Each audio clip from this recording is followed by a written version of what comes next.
Hey guys, আসসালামু আলাইকুম, welcome back to my channel.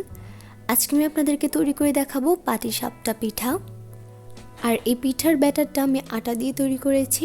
আর আপনারা আমার এই রেসিপিটি ফলো করে খুবই সহজে বাসায় পাটিসাপটা পিঠা তৈরি করে নিতে পারবেন। তো চলুন দেখে নেওয়া যাক কীভাবে তৈরি করতে হয়। আমি সবার আগে পিঠার জন্য পিঠার ক্ষীরটা তৈরি করে নিব। তার জন্য চুলার পর একটি প্যান বসিয়ে দিয়েছি আর এর মধ্যে 1 লিটার দুধ নিয়ে নিচ্ছি। আর দুধের মধ্যে কিন্তু কোনো প্রকার পানি ব্যবহার করা যাবে না। এখন আমি এই দুধটা নেড়ে চেড়ে হালকা গরম করে নিচ্ছি। এ পর্যায়ে দুধটা হালকা গরম হয়ে গেছে। এখন আমি এর মধ্যে চিনি দিয়ে দিচ্ছি। আমি এখানে 1/2 কাপ প্লাস 1/3 কাপ পরিমাণ চিনি দিয়ে দিচ্ছি। আপনারা যে যেরকম মিষ্টি খেতে পছন্দ করেন সে অনুযায়ী চিনিটা অ্যাড করে দিবেন। দিয়ে দিলাম 1/2 চা চামচ পরিমাণ লবণ। সব কিছু খুব ভালো করে নেড়ে চেড়ে মিশিয়ে নিচ্ছি এবং চিনিটা গলিয়ে নিচ্ছি। আমি এখানে হালকা একটু ফ্লেভারের জন্য 2টা এলাচ দিয়ে দিলাম। এখন আমি চুলার আঁচ মিডিয়ামে রেখে দুধটা খুব ভালো করে জাল দিয়ে নিব। আর আপনারা যদি গুঁড়া দুধ বা প্যাকেটের দুধ দিয়ে এই ক্ষীরটা তৈরি করেন তাহলে কিন্তু অবশ্যই 2-3 বার জাল দিয়ে একটু ঘন করে নেবেন দুধটা জাল দেওয়ার আগে আমি 1 লিটার দুধের চেয়ে 1/2 কাপ পরিমাণ দুধ আগে থেকে উঠিয়ে রেখেছিলাম। আর এইখানে আমি পোলাও চালের গুঁড়া নিয়েছি। এখানে আমি প্রথম 1/4 কাপ পরিমাণ চালের গুঁড়া দিয়েছিলাম, পরবর্তীতে আমি কিছু পরিমাণ চালের গুঁড়া দিয়েছি। আপনারা এখানে 1/3 কাপ পরিমাণ চালের গুঁড়া দিয়ে দিবেন। দিয়ে খুব ভালো করে দুধের সাথে এই চালের গুঁড়াটা মিশিয়ে নেবেন। আর এই জিনিসটা আপনারা প্রথমেই ঠান্ডা দুধের সাথে পোলাওর চালের গুঁড়া মিক্সড করে একটা সাইডে আগে থেকে তৈরি করে রেখে দিবেন। এ পর্যায়ে দুধের মধ্যে বলক চলে এসেছে এবং দুধটা আমি জাল দিয়ে একটু ঘন করে নিয়েছি। এখন আমি এর মধ্যে চালের গুঁড়া মেশানো দুধটা দিয়ে দিলাম। দিয়ে চুলা আঁচ মিডিয়ামে রেখে আমি এটা অনবরত নেড়ে চেড়ে ঘন করে নিব। আর এটাকে কিন্তু অনবরত নেড়ে চেড়ে ঘন করে নিতে হবে, না হলে কিন্তু দলা পেকে যাবে। আপনারা এরকম একটি হ্যান্ড উইক্সের সাহায্যে অনবরত নেড়ে চেড়ে এটাকে ঘন করে নেবেন। আর চুলাটা অবশ্যই মিডিয়ামে থাকবে। কিছুক্ষণ অনবরত নেড়ে চেড়ে জাল দিয়ে নিলেই দেখতে পারবেন এটা এরকম ঘন হয়ে গেছে। আমার ক্ষীরটা তৈরি হয়ে গেছে। আমি এখন চুলাটা বন্ধ করে দিচ্ছি। আর এটা ঠান্ডা হলে কিন্তু আরেকটু ঘন হয়ে যাবে। আপনারা চাইলে কিন্তু এটা আরেকটু ঘন করে তারপর নামিয়ে নিতে পারেন। এখন আমি পিঠার জন্য ব্যাটারটা তৈরি করে নেব। তার জন্য একটি মিক্সিং বোলের মধ্যে 2 কাপ পরিমাণ আটা নিয়ে নিচ্ছি। আপনারা যদি ব্যাটারটা একটু বেশি পরিমাণ তৈরি করতে চান তাহলে আটাটা একটু বেশি পরিমাণ নিয়ে নেবেন। দিয়ে দিচ্ছি 2 চা চামচ পরিমাণ চিনি আর দিয়ে দিচ্ছি 1/2 চা চামচ পরিমাণ লবণ। এখন আমি সব শুকনো উপকরণ খুব ভালো করে আগে মিশিয়ে নিচ্ছি একটি হ্যান্ড উইক্সের সাহায্যে। এখন আমি এর মধ্যে পানি দিয়ে দিচ্ছি।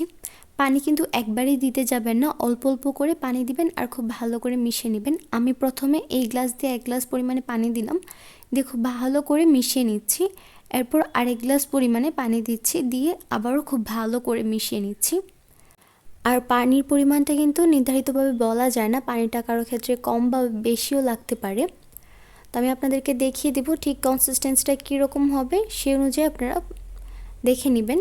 তো সব কিছু খুব ভালো করে মিশিয়ে নেওয়ার পর আমি এখানে কিছু পরিমাণ পানির মধ্যে একটু গুড় গলিয়ে নিয়েছিলাম, একটু ব্যাটারের কালারটা যাতে সুন্দর আসে তার জন্য আমি এখানে এটা দিয়ে দিলাম। দিয়ে খুব ভালো করে মিশিয়ে নিয়েছি।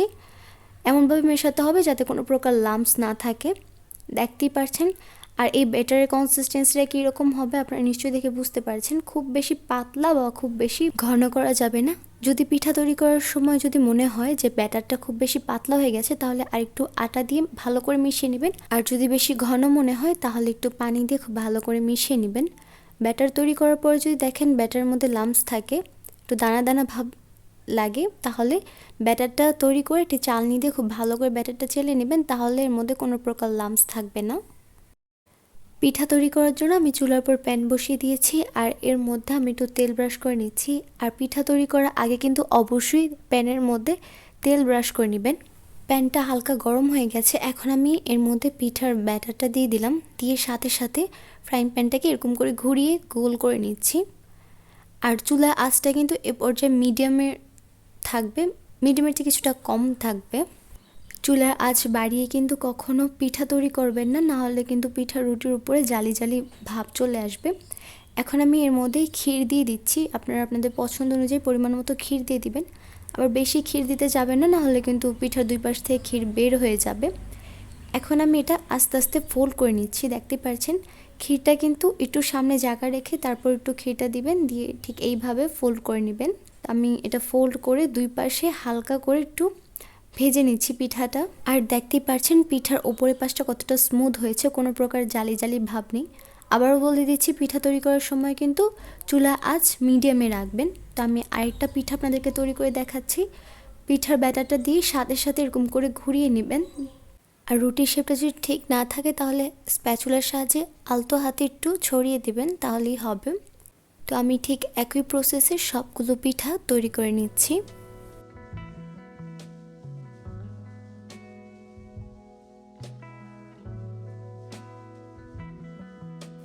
তো দেখতেই পারলেন কত সহজে তৈরি করে নেওয়া যায় পাটিসাপটা পিঠা। আশা করছি আজকের এই ভিডিওটি ভালো লেগেছে। ভিডিওটি ভালো লাগলে অবশ্যই ভিডিওতে লাইক কমেন্ট শেয়ার করবেন। আর যারা এখন আমার চ্যানেলটি সাবস্ক্রাইব করেননি প্লিজ আমার চ্যানেলটি সাবস্ক্রাইব করবেন। তো আজকে এই পর্যন্তই। সবাই ভালো থাকবেন, সুস্থ থাকবেন আর আমার জন্য দোয়া করবেন। আল্লাহ হাফেজ।